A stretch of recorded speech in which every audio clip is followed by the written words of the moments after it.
We'll be starting in about a minute or two. We'll give people a chance to get logged in, and then we'll get underway.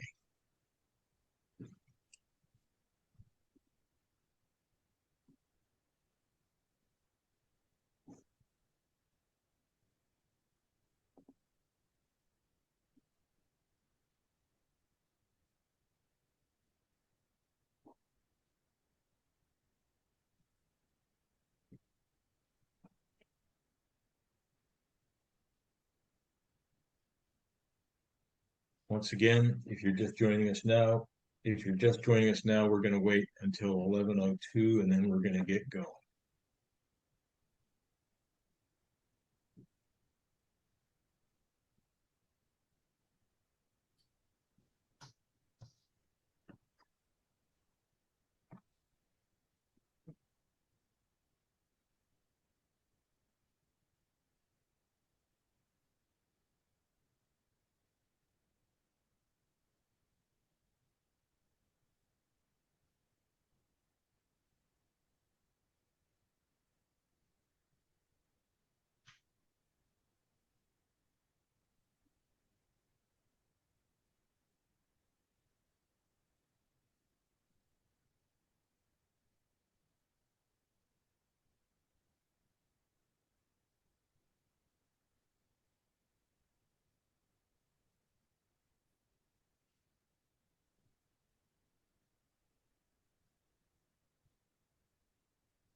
Okay, well, we are now at 11:02, and we are going to get started now.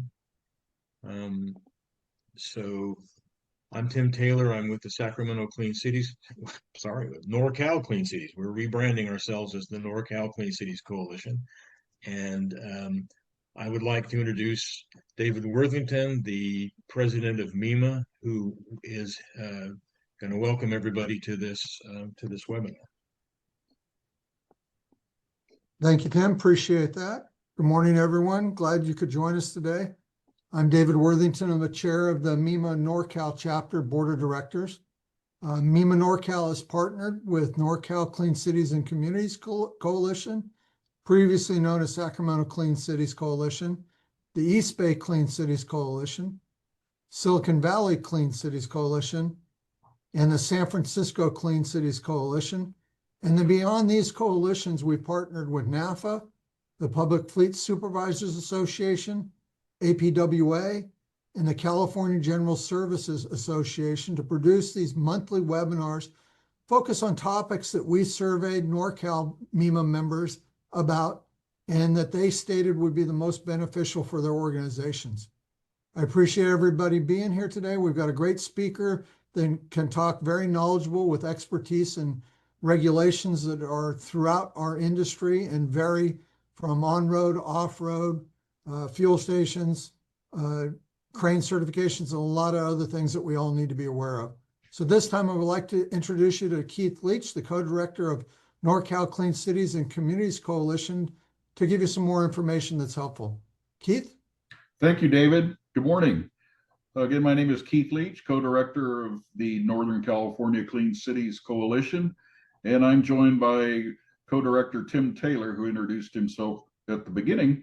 Welcome to the third in a series of webinars that we will be producing in collaboration with our partner professional associations, regulatory agencies, and our sustaining sponsors. NorCal Clean Cities, formerly Sacramento Clean Cities, is affiliated with the Department of Energy's Clean Cities and Communities program, a government industry partnership designed to reduce petroleum consumption in the transportation sector.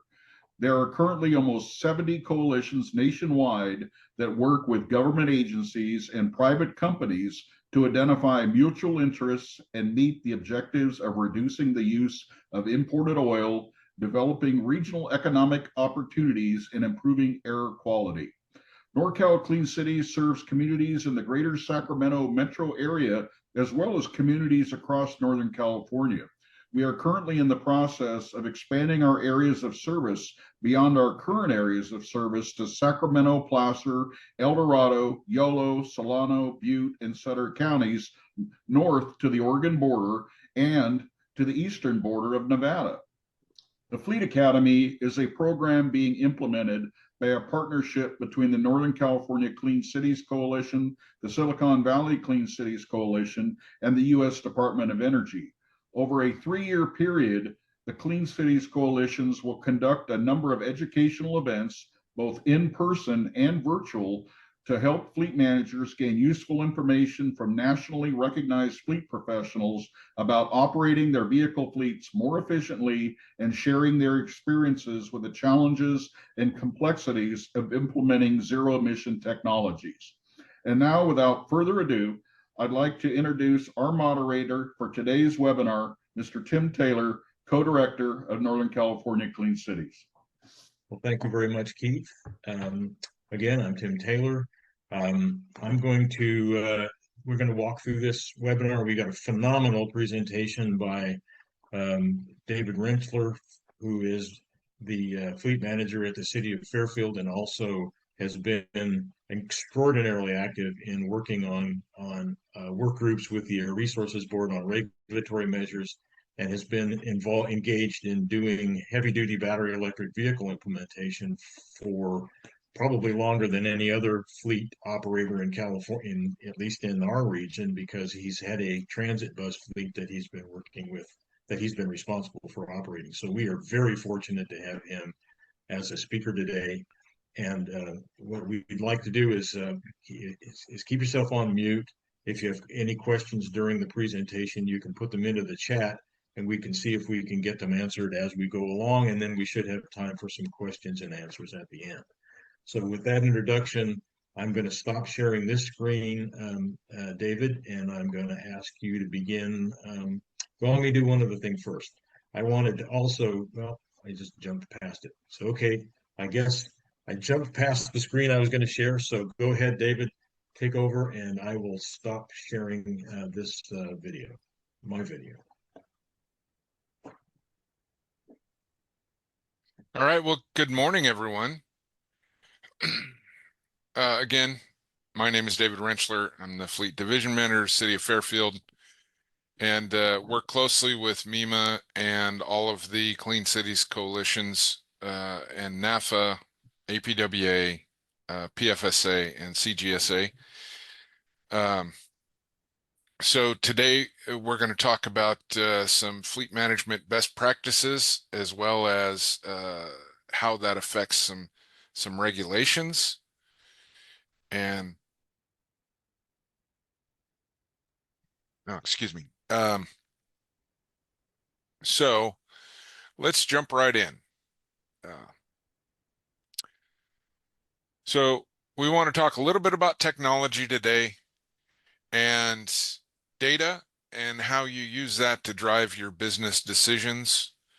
A little bit on PM programs, and then we're going to do some regulatory compliance issues.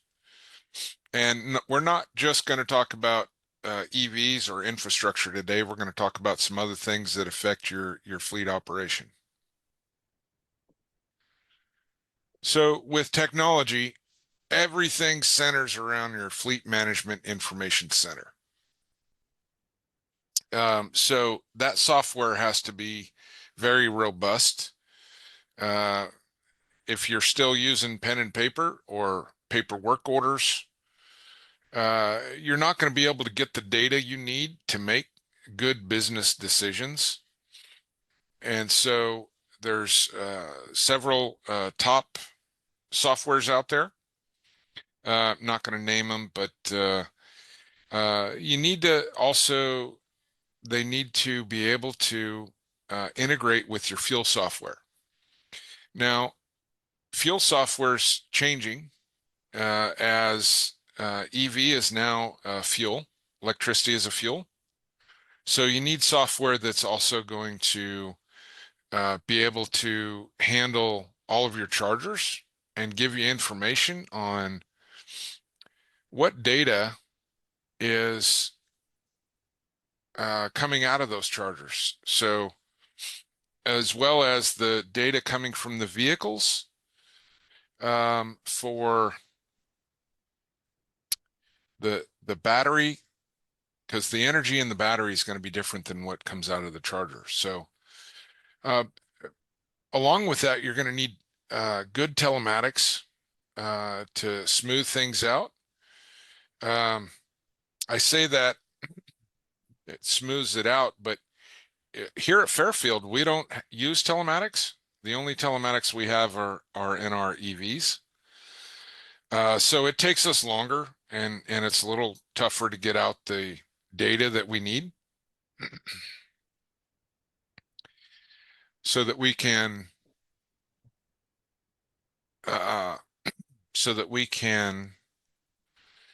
get the business decisions that need to be made.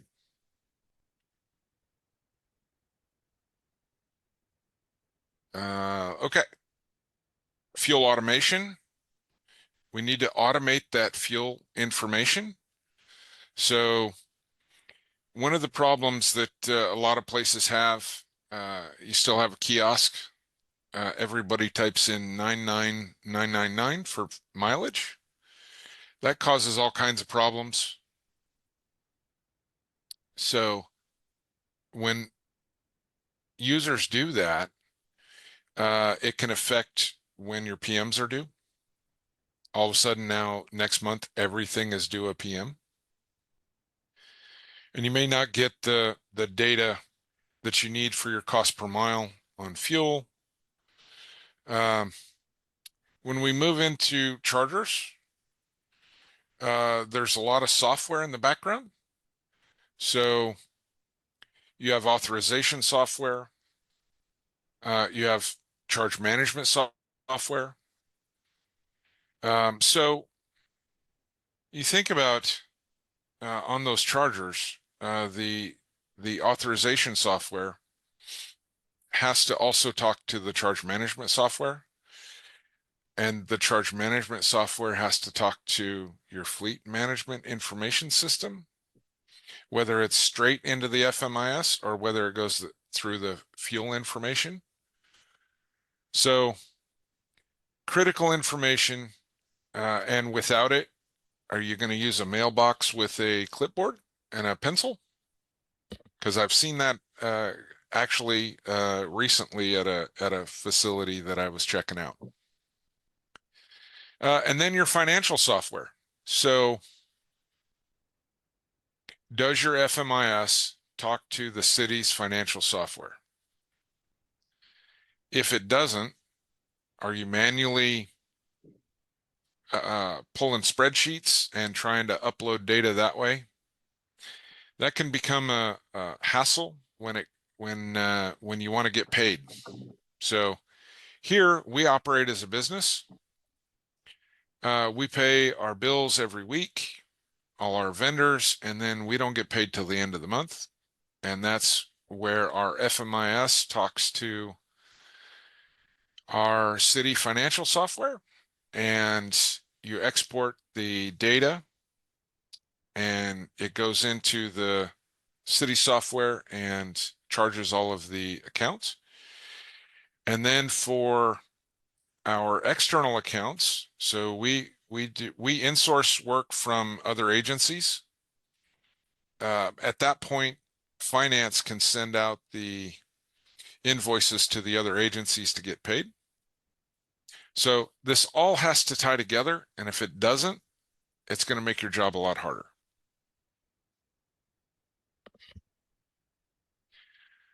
So are you collecting the correct data? And once you get the data, what are you going to do with it? So you can get buried in data. You need to know how to analyze that. And so hopefully you have an analyst to help you out, or you end up doing it yourself.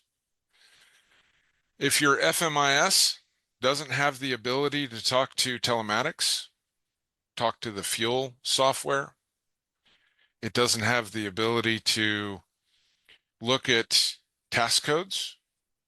So one of the things that's, in my opinion, is very important is that you should have a task code for pretty much everything you do, everything the techs do. And so they need to log on and log off of that task code for every job they're doing.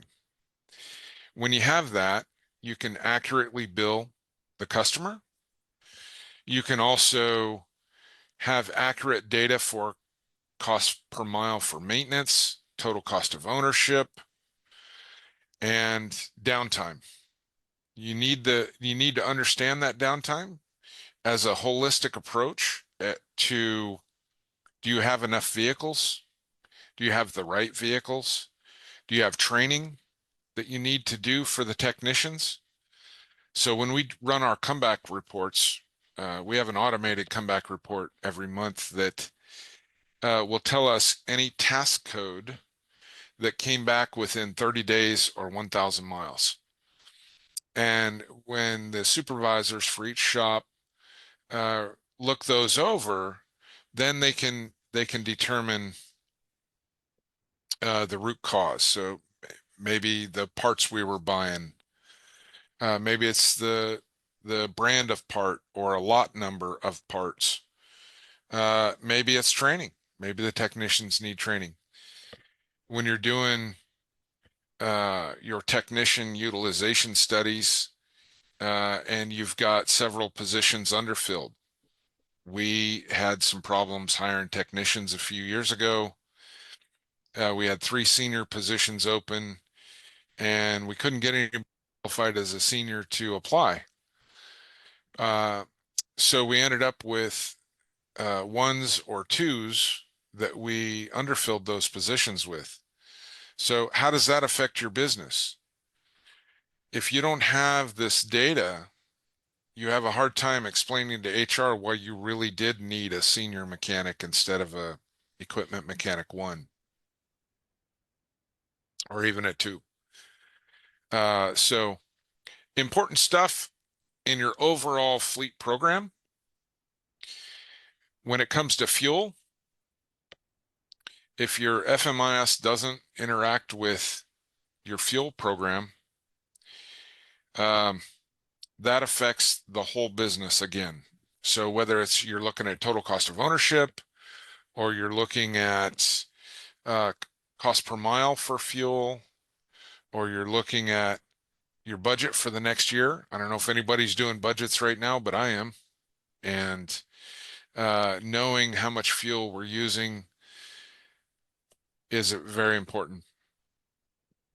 Telematics, you know, the real-time telematics data you can get lost in, but depending on the provider and how you have that set up, you know, we don't have it here, but I've talked to folks that have telematics that can tell their FMIS when there's a check engine light out in the field, and they can actually, it'll set up a service request and make an appointment to get them in the shop.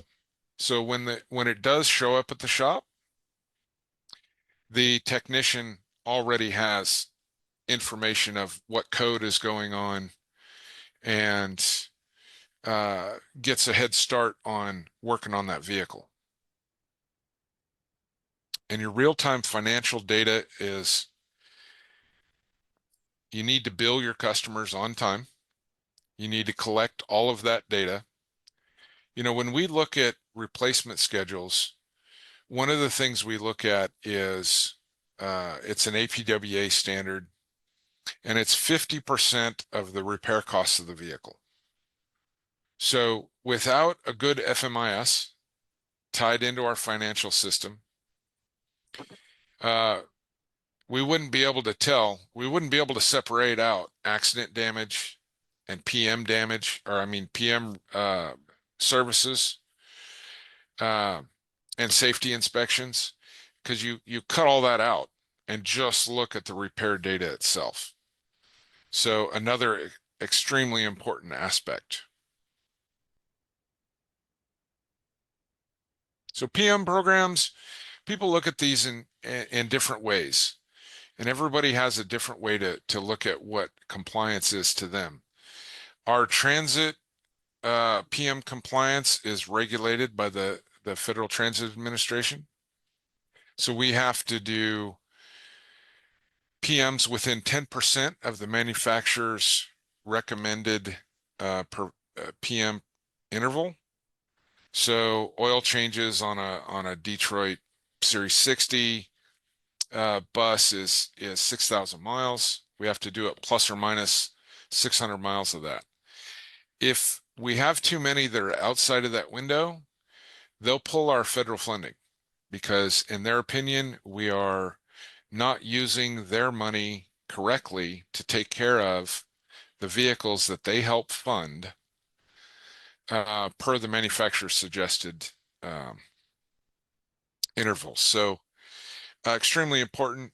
You know, we have PM programs for those buses set up, not just engine oil changes, but coolant changes, transmission fluid changes, differential fluid changes, and a whole host of other things. So that's extremely important that we have to prove to them that we've did these PMs within the allotted time frame or mileage. And so extremely important on that. Now on our city vehicle side, that's a local policy, so that makes it a little easier because if we don't meet our numbers, we're not going to lose funding. So when you set up your PM program, if you're in compliance or not, completely up to how you want to set that up. We do have checklists. We have printed checklists, and then we've recently converted that into electronic checklists that are in our FMIS, so they're in the work order. So the technician just has to check a box instead of initial next to the task that they completed. So I think on our operational safety inspections is what we call a bid inspection for our transit buses. I believe there's 89 items, and that way everything is going to be the same every single time. So depending on your FMIS and how it's set up, you can schedule your PMs. And if you can schedule those drop-offs and you know when they're going to show up, that would be great. As we all know, departments like to not show up for their schedules. So that's where your service level agreement is going to come into play. And if your SLA is set up, depending on how you set those up, you might charge them an hour's labor if they don't show up for their appointment or they don't call and reschedule that appointment. So that's a little bit of an incentive for them to make their appointments or at least call you and reschedule it, because it is an inconvenience in the shop, being able to you schedule out that work for technicians in the morning for what's ready. The vehicle doesn't show up. Now you've got to figure out what else to do with the technician or technicians. So why shouldn't the customer have a financial interest in making sure they do meet their appointments? And then pickup procedures.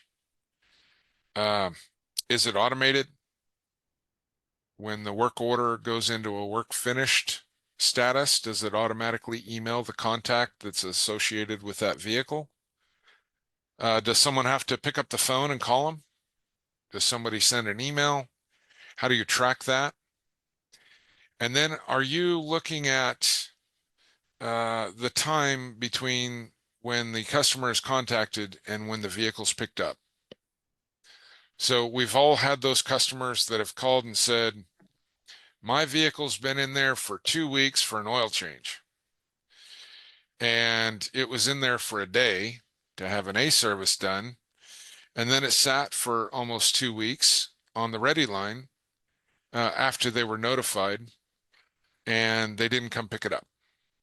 Well, this is a way that you can validate that the amount of time that the vehicle is actually in the shop. And then is your FMIS, are they auto scheduling PMs? So depending on the capabilities of your FMIS, you can set it up to automatically fill in a calendar based on the mileage readings you're getting from fuel of what should come in for a PM next month, and have it automatically emailed out to those customers. Makes life a lot easier when you have things like that.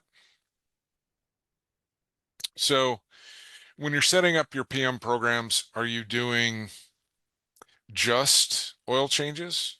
Are you adding things like smogs and the clean truck check? And then, I throw shop equipment into this too, because we have a PM program for all of our shop equipment. And again, with the transit buses, we are mandated to do quarterly inspections on all shop equipment and to document all of that as part of our facilities maintenance program. So all of our shop equipment down to the jack stands, everyone is numbered and put into our FMIS as a component. And then they all have PM schedules as well. So don't forget about those things as also. So let's talk about some regulations that both CARB and OSHA, as there's been a lot of changes. A lot of folks think that zero emission is off the table. It's not for government agencies. We'll start with the in-use off-road.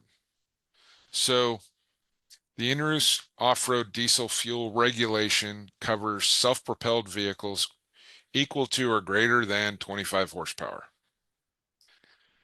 So in January of 24,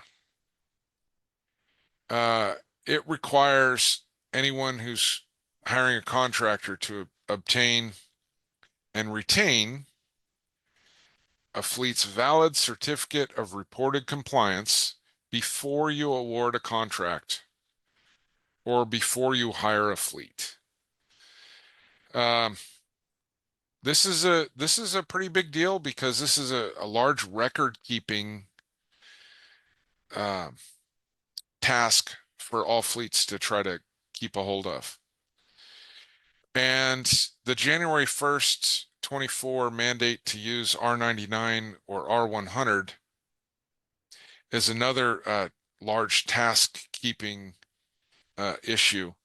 And not so much for fleets that are, say, like here at the city of Fairfield, because all diesel that we buy is R99, and our contract is set up that way for purchasing. And that's great. But if you have multiple fueling locations, or you have field equipment, say a county, and the road department has a fuel card, how do you know they're buying R99? And CARB has some pretty strict rules on this. And there's an app that you need to download, and you punch in, or it knows where you're at, and you tell it what fuel you're looking for, and it gives you a map. And if there are no stations within 5 or 10 miles, you can take a snapshot of that and then email it to yourself. And at the end of the day, you get back to the office and you put in the reasons why you needed fuel there, and document that, because you got to keep that on file. So that was a problem that the private companies were pushing back on, but CARB didn't seem to think that was an issue. In their mind, it just takes a few seconds to do that, so that's not a problem.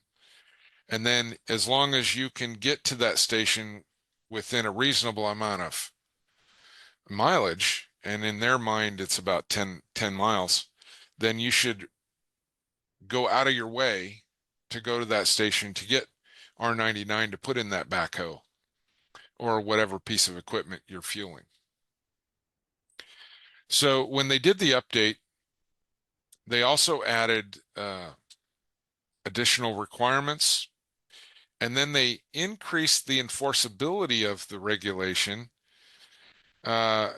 with providing some clarity, and that's where the app that they said to use and taking the picture snapshot of the app showing that there weren't any stations within the area around you.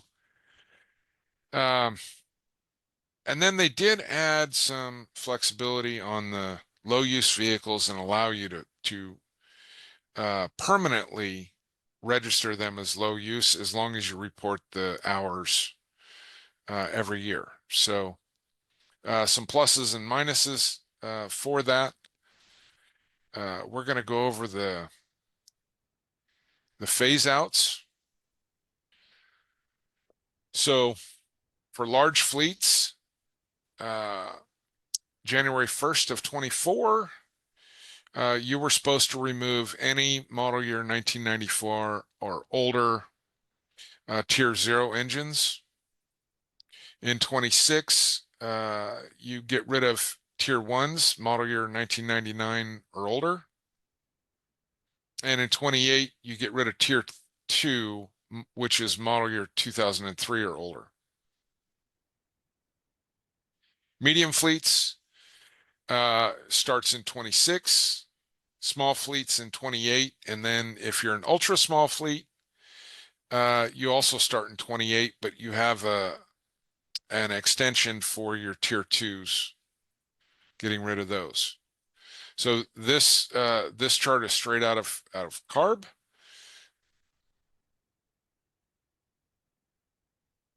And then when you want to add vehicles or equipment,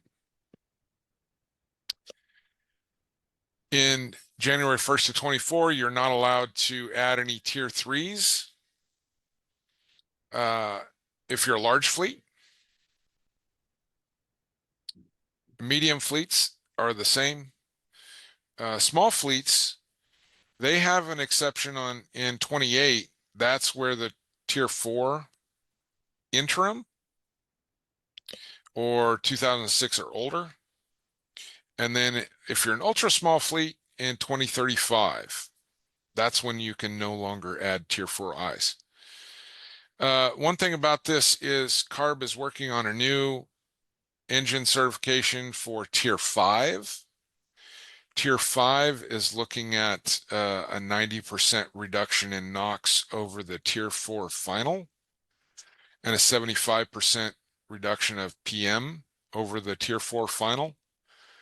So that they are just now getting into the workshops to get public feedback. So I encourage everyone to get involved there and help with the tier 5 determinations.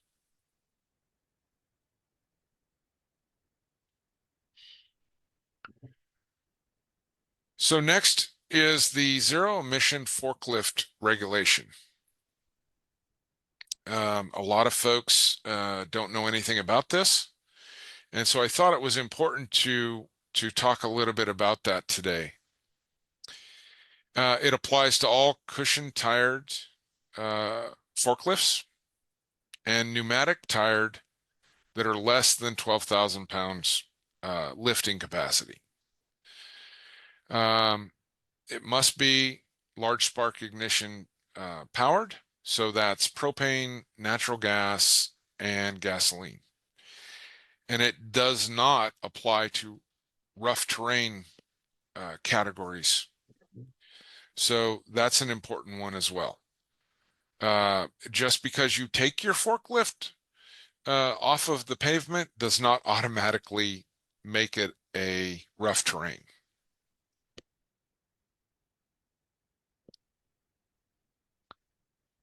So some of the dates that are important here, January 1st of 26 is when the government fleet restrictions for purchases start kicking in. And it's also the date when you have to start maintaining records and your reporting compliance. In April, the deadline for large fleet to do your initial report. So that's if you have more than 25 total forklifts or LSI equipment. And then in September is the deadline for small fleets, and that's if you have less than or equal to 25 total.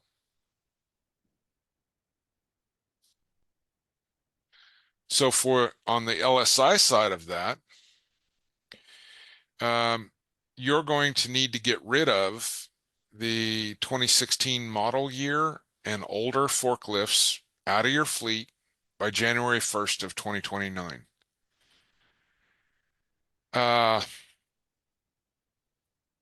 In 2032, it goes to 2017 through 2019.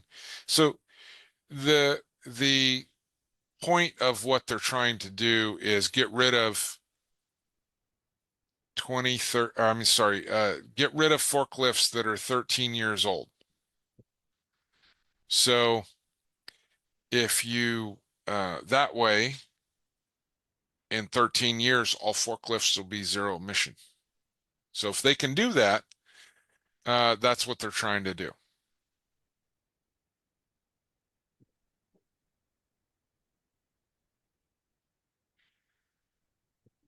So if you're a large fleet, dates are a little bit different.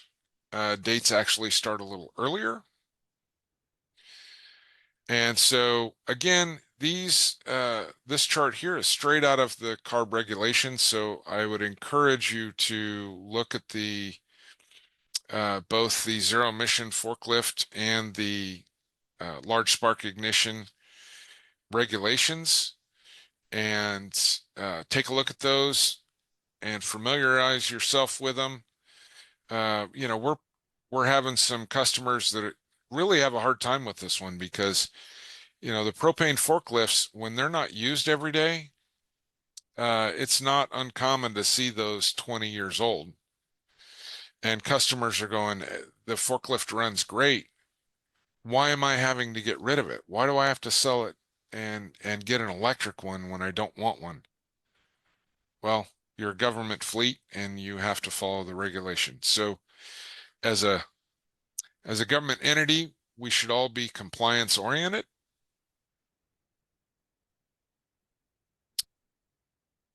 So next up, we have the Advanced Clean Truck Regulation. So in 2020, CARB adopted the ACT, and while it doesn't require us to purchase, it requires manufacturers to sell a certain percentage of Class 2B, which is over 8,500 GVWR and above vehicles. Every government fleet was supposed to do a one-time report that was due May 1st of 2021. So hopefully everyone submitted that. And then in 2023, CARB worked with the major OEMs of diesel engines to come up with the Clean Truck Partnership. Then in June of 25, the federal government overturned the ACT, ACC2, and the Omnibus by saying that the waivers the EPA granted the California Air Resources Board were not valid. So the same day, our governor released Executive Order N27-25, reaffirming California's commitment to accelerating the zero emission vehicle deployment in light, medium, and heavy duty on-road as well as off-road vehicles.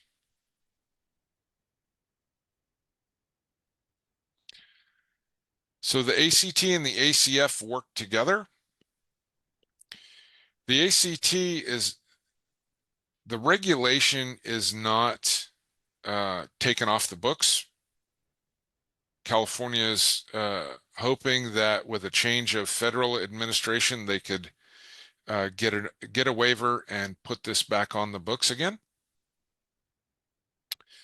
So they started with the ACT, that requiring manufacturers to sell a certain percentage of their sales here in California with zero emission.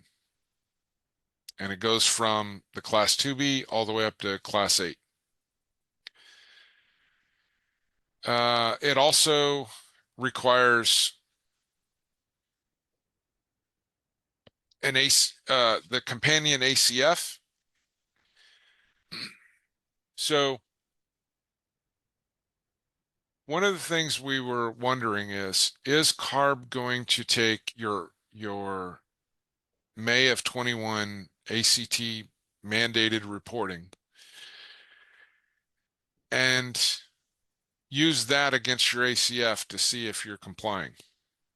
So we don't know yet if they're doing that, but there is that potential. So you can always go back and submit that if you haven't already. So one of the things they wanted to do was, starting in model year 2036, they wanted to make 100% ZEV sales. So when they redid the ACT, it was 2040.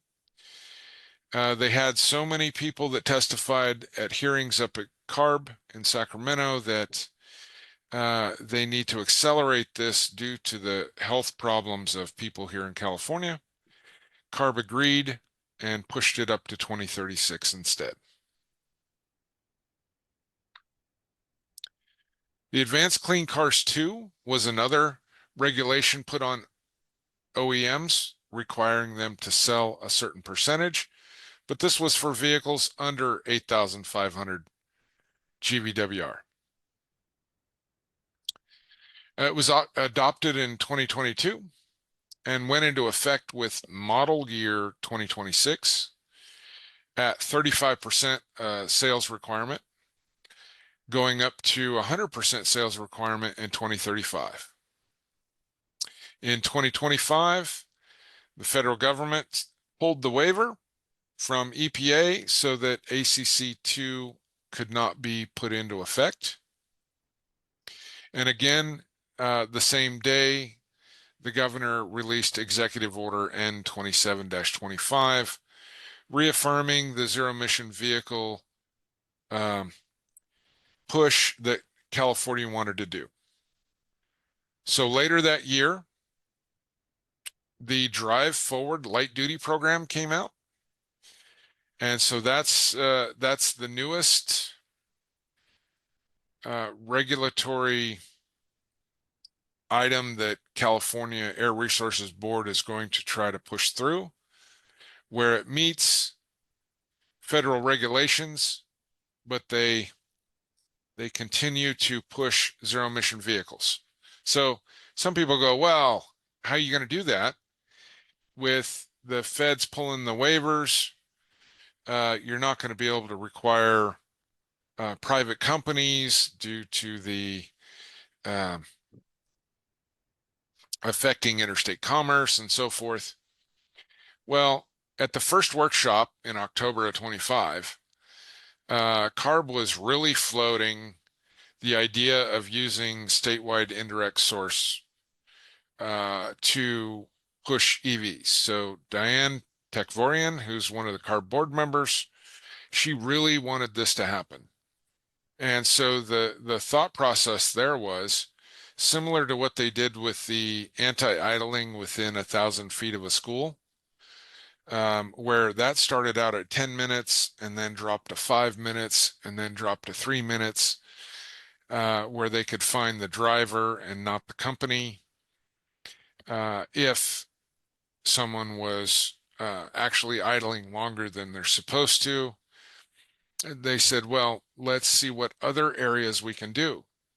So they're looking at making these non-attainment areas here in California fall into the indirect source regulation and requiring that heavy-duty commercial vehicles that go into those areas on the map have to be zero emission.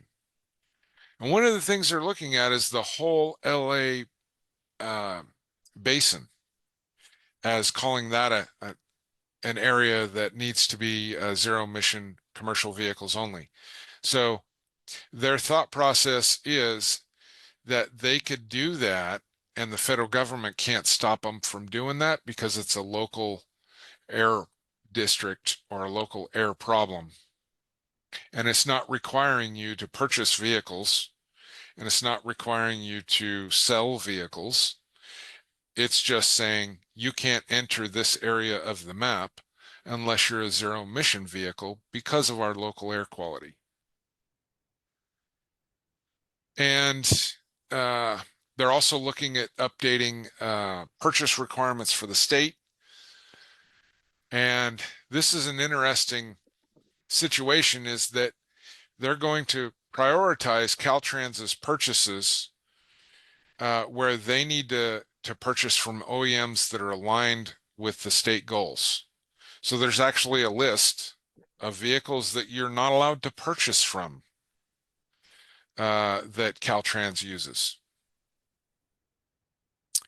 And then they're looking at how do we develop new regulations that we can reduce greenhouse gases, the criteria and toxic pollutants, without the federal government being able to be involved. So this is something, now the workshop number 2 was this month, and I just got an email saying that it's been postponed. So if you're not following this Drive Forward program, I suggest you get with Clean Cities or MEMA and ask for the information on how you can be a part of this moving forward.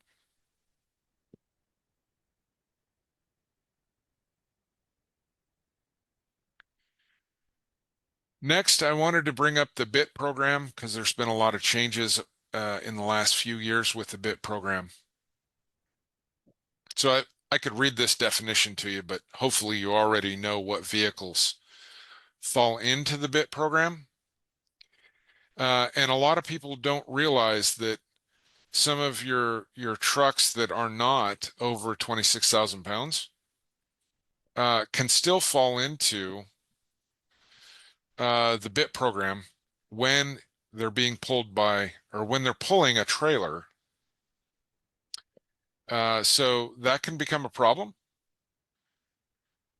So I'll just give everybody a second here to look at this. And this is straight out of the CHP program.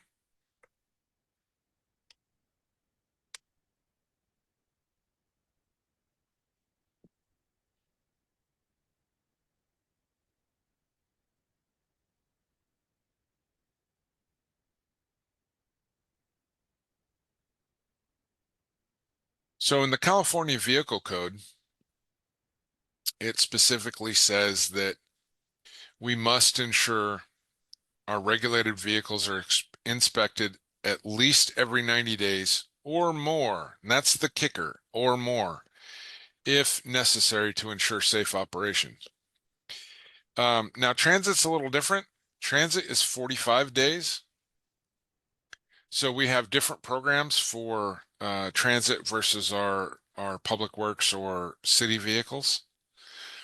And we use our FMIS to schedule them at 80 days for the non-transit and 30 days for transit. That way, if there's ever something that pops up, we still have a cushion. So you never know. You got a VACCON that needs to have its bit, and all of a sudden there's a water main break, and they're going to use it for the next 3 days. doing a repair or whatever that's a last minute thing, and then the weekend falls into place, we've still got 5 days and we're not going to run over. When the motor carrier specialist comes and does your terminal inspection, they're going to look at these records.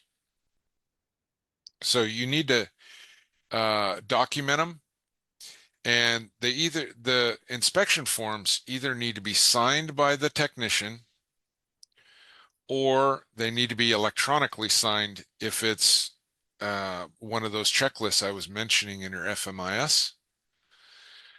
And then you have to retain those a minimum of 2 years. So make sure that you're keeping all of your records, because the terminal inspection, when they come, they're not only going to look at those records, but they're going to inspect a sample of the vehicles. They're going to go through maintenance records.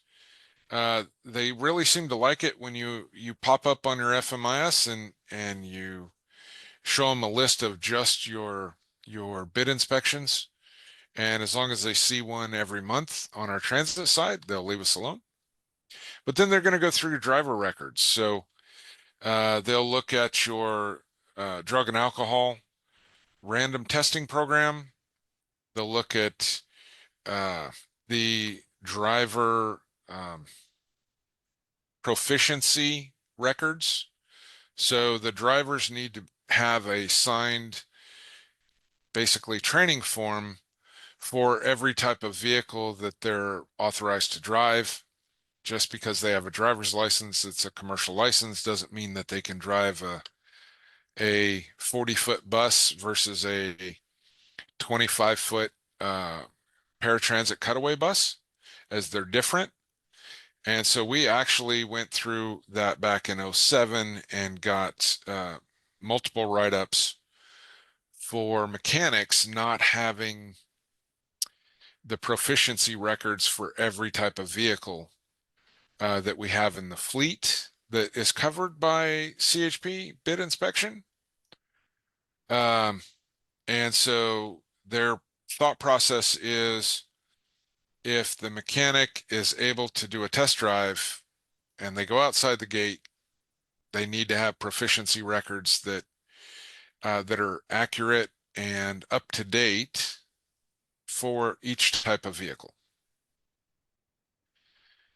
And then the current way CHP does the ratings is they use a safety compliance that's a satisfactory or unsatisfactory, and that's for each vehicle inspection that they do, your overall maintenance program, your driver records, and then hazmat if you do hazmat as well.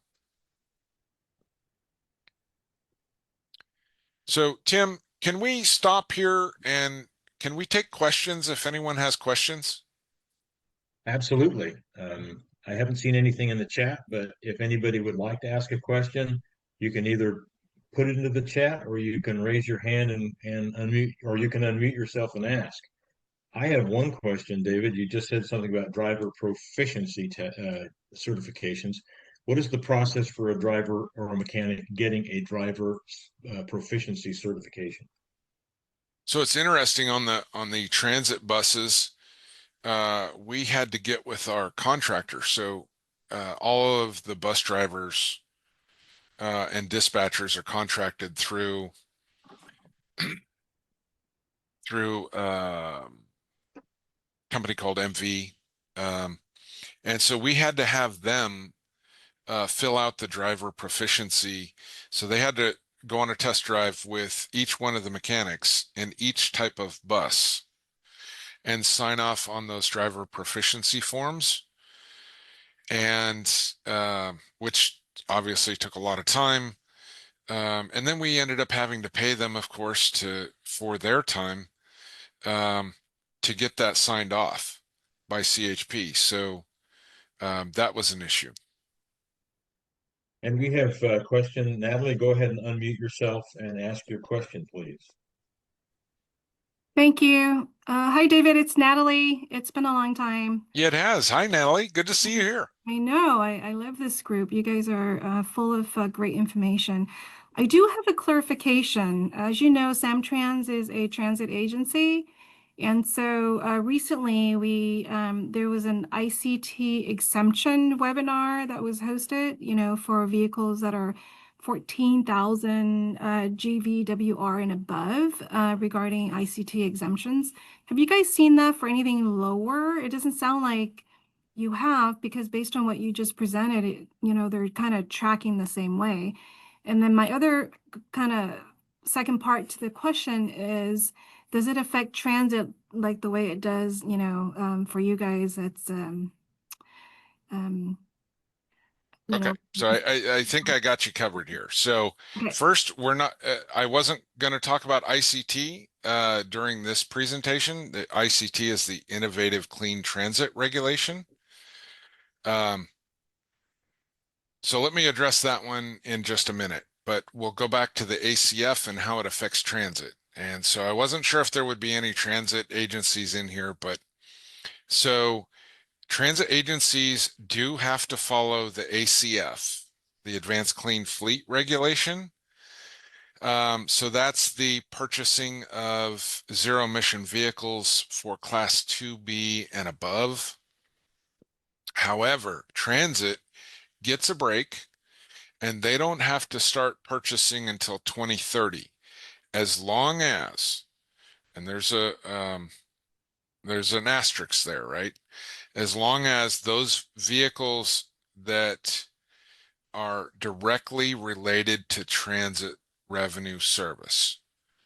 So if you have a service truck to go out and do mobile repairs, and it's an F550, class 5, and it's a gas or diesel powered, and you're replacing it as a transit agency, you can replace that because it's directly related to the revenue service.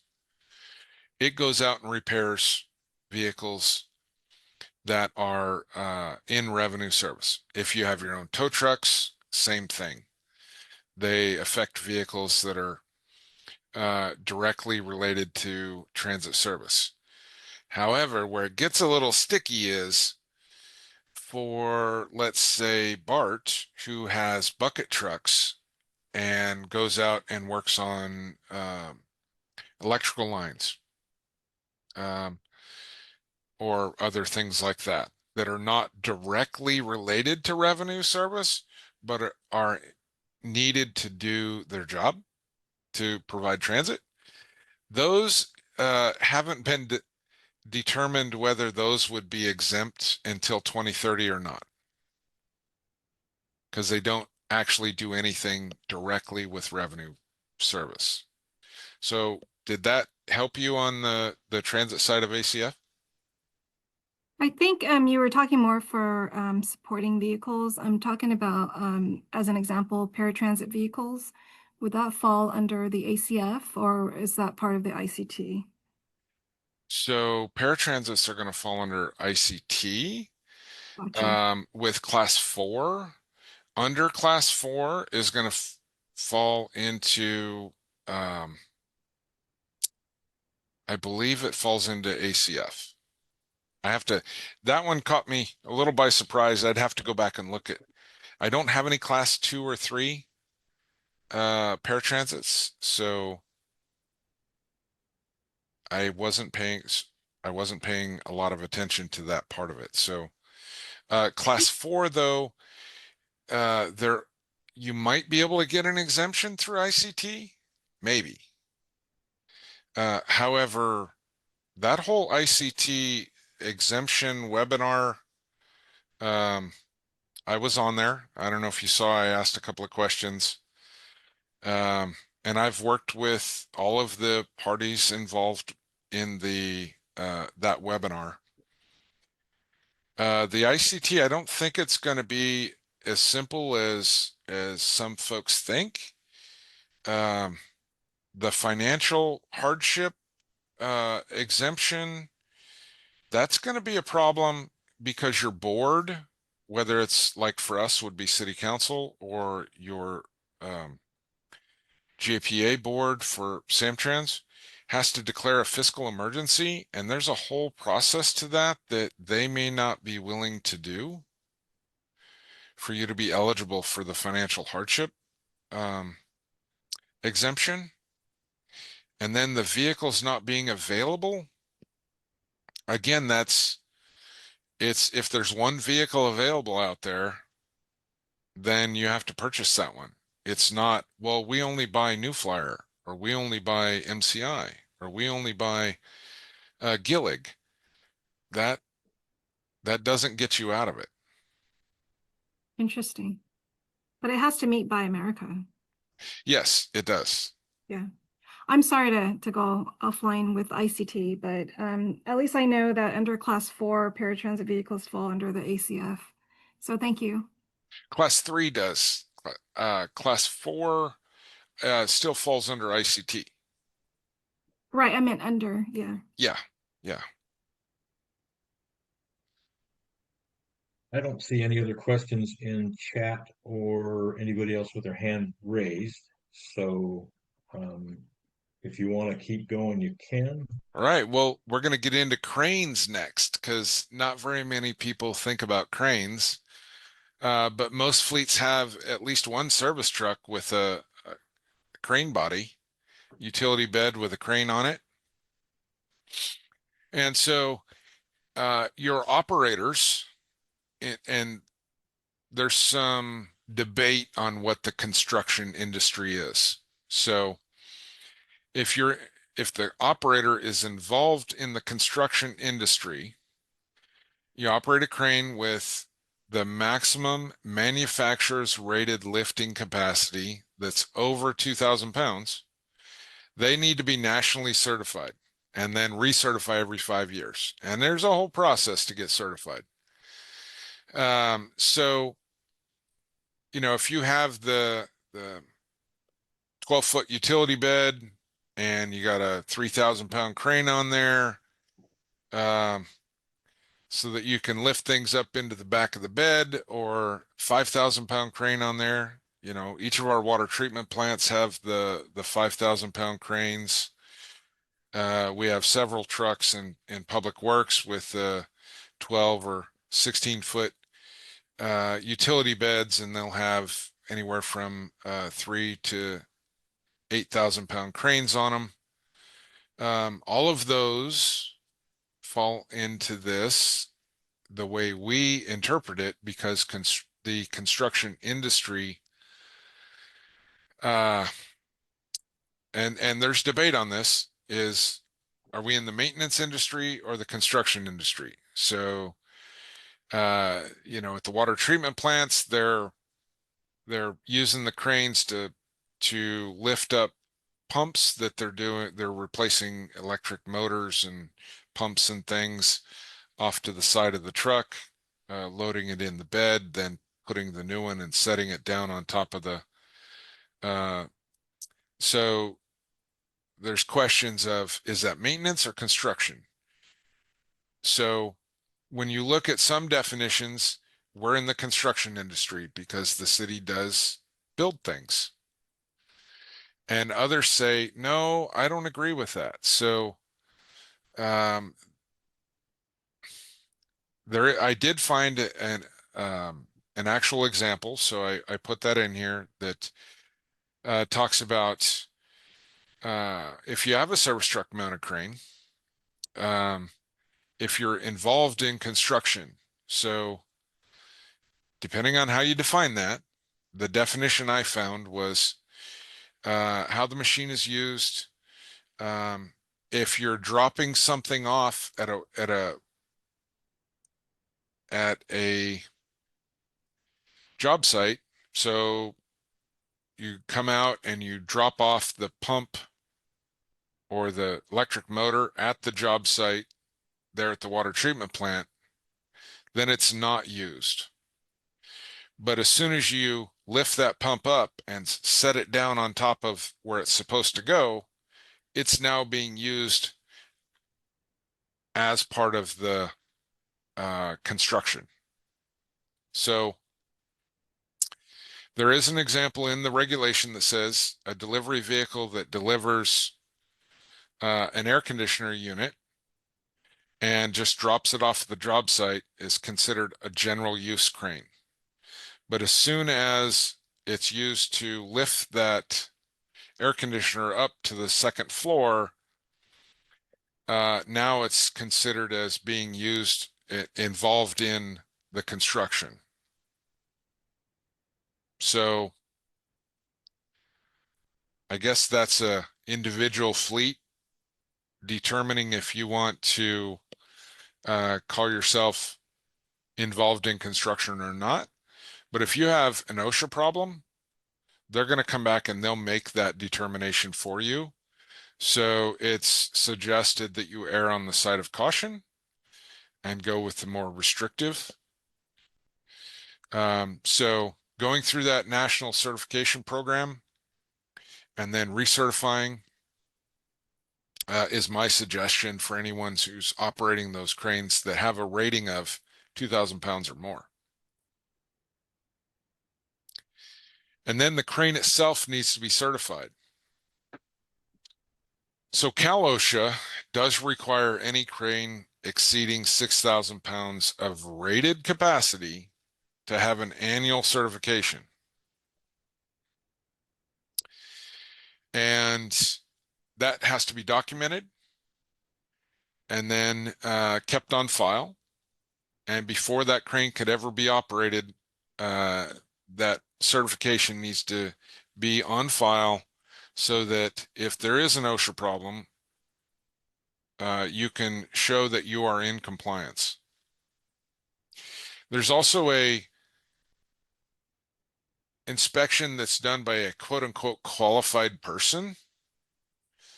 So there's a lot of speculation. What is a qualified person?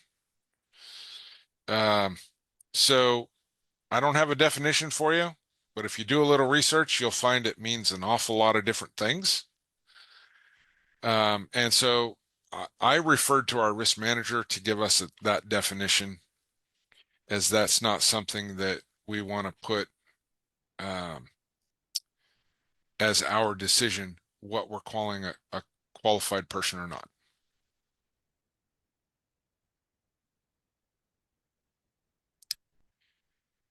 For those of us that have been around a while, the CARB tire pressure regulation was a big deal back in 2010. It applies to all vehicles less than or equal to 10,000 pounds gross vehicle weight rating. And so basically it says that whenever that vehicle comes in for any type of maintenance or repair, you must check and top off all the tires. And then you have to document that on the invoice or the work order. If you do not, for any reason, let's say the customer says, I don't have time, don't spend any time, I just need you to top off my oil and I gotta go.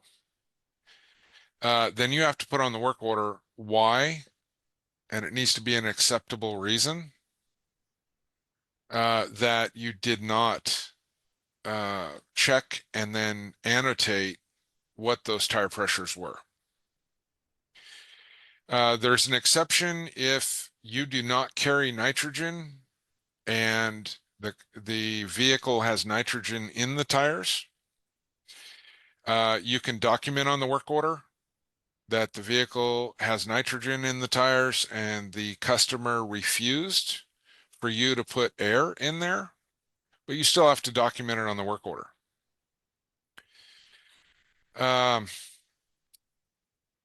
You have to use a tire pressure gauge that has a total permissible air no greater than 2 pounds per square inch. And so that air tire pressure gauge has to be certified, and you need to have that documentation as well.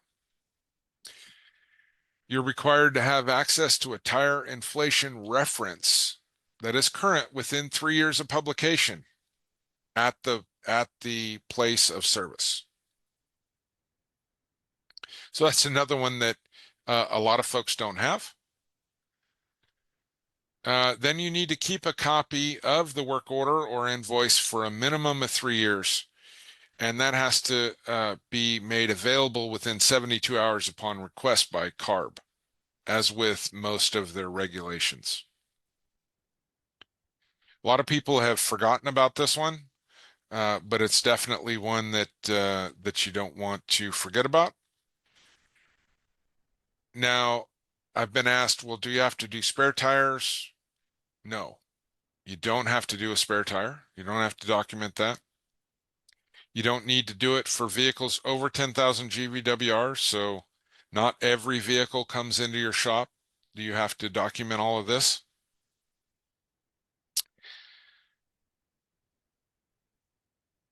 So this one just popped up. This is the last one I have for you. This just came up here at the city where our risk manager wanted to change the SR1 reporting in our driver policy, saying that drivers must start reporting on the DMV SR1 form if they're in an accident in a city vehicle on city duty, doing city business. And we pushed back on that. And so we were able to get locally here our risk manager to sign off that we do not, our employees do not, because they are exempt from filing the SR1 with an accident that has property damage of $1,000 or more when the employee was acting within the course and scope of their government employment. So I listed 2 areas that you'd want to look at: the CVC 16000A and then the California Insurance Code 557.5. Those are areas that you're going to want to look at, and you can get the documentation where you can make the determination whether or not your employees have to start reporting. So here, what we did with the policy is we made the determination, our risk manager made the determination that our drivers do not have to file the SR1. So we've had some drivers get a notification in the mail at home that they're required to fill out an SR1 due to an accident they were in at work in a city vehicle on city duty, or lose their license. And so if that happens, our written policy is that those employees need to bring that letter in and give it to our risk management office, and then they will reach out, or they will write the letter that says the employee's exempt and give it to the employee, and it's up to the employee to file that letter with DMV so that they don't have to file the SR1, because the SR1 can affect your insurance rates and your ability to get a license in the future or put points on your license. So that's what I had for today. I hope I was able to answer some questions and help some folks out.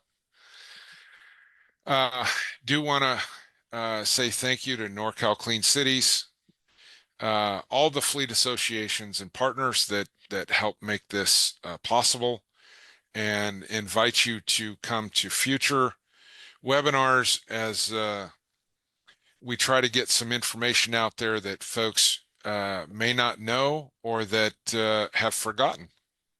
So with that, I'd like to turn it back over to Tim and see if there's any more questions. Well, we have some people saying thank you, but I do not see any questions in the chat. If anybody has a question, please take yourself off mute and ask now. I did have one question. Two questions about certifications I was a little curious about. One was, who does crane certifications? And the other is, who certifies tire pressure gauges? So, crane crane certifications, to certify cranes, you can Google that, and there's there's several websites that give listings of, and Cal OSHA even has a listing of companies that are certified to inspect and certify, sign off your crane equipment. And also you can do the same for companies that certify operators, and Cal OSHA has a list as well.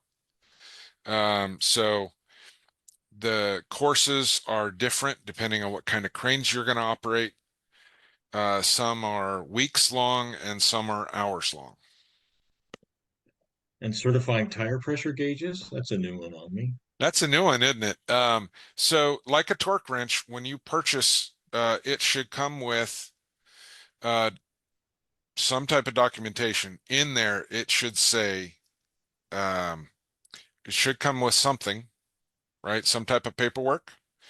And it should say that it's that it has been certified plus or minus 2 PSI. I see. It's the original certification of it. And so you hold on to that. Right. Okay, well, thank you very much. This has been quite amazing. If you'll stop sharing, I will start Okay. sharing myself here. And let's see here. If I can figure out how to get back to one quick thing here. There we go. Let's see if that We works. got 36 people on here and nobody's got any questions. You got any questions over anything that I didn't talk about today?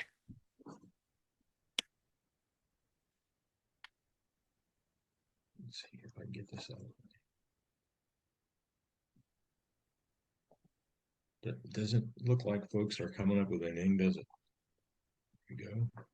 And let's see what we get here. If I can do a little reconfiguring real quick here. There we go. Let's see here.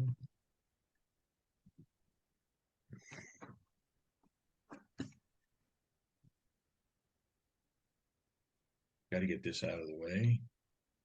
Get this out of the way. Takes a whole lot of configuring to get this thing the way we want it. Okay, well, I got one here from Dean about, do I see any major changes to the ACF milestones on the horizon? So Mr. Worthington's going to talk about ACF next month, but I will say this, CARB did move the 50, or I'm sorry, the 100% purchase requirement. So the old version of ACF was 50% of your purchases must be zero emission for class 2B and above.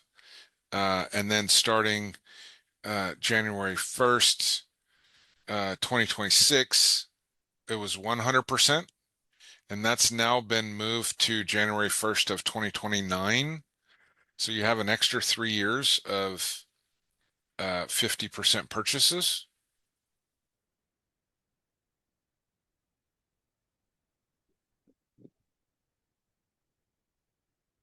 I was also, I had a question for you there on relative to, you said that basically that ACT in California was not lifted. ACT or ACF? ACT. ACT has not been, the regulation still stands. However, it's not enforceable because of the waiver being pulled by the federal government. So the regulation is still there. It's just not enforceable. Okay, I guess I misunderstood. Yeah, I'm okay. sorry. Oh, The sales requirements for OEMs is not enforceable. The one-time reporting that all government fleets were required to do is enforceable. I see. I do. Let's see. Brandy with Roseville did have a question in there. If you can see it, it's, have you heard anything about how CARB is going to verify our purchasing ratio versus when we receive and put vehicles in service? So that's when you do your reporting in the ACF portal. So within 30 days, of receiving a vehicle and within 30 days of selling a vehicle, you must update your ACF reporting, and then annually you have to do it as well.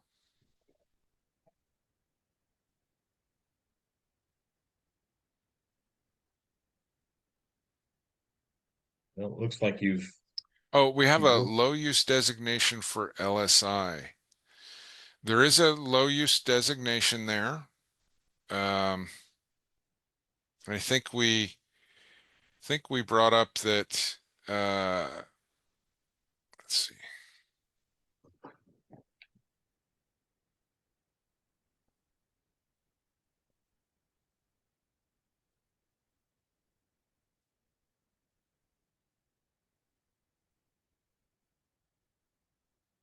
Yeah, I'm not sure what the low use designation is right now. So that you're just going to have to look that one up. Sorry about that.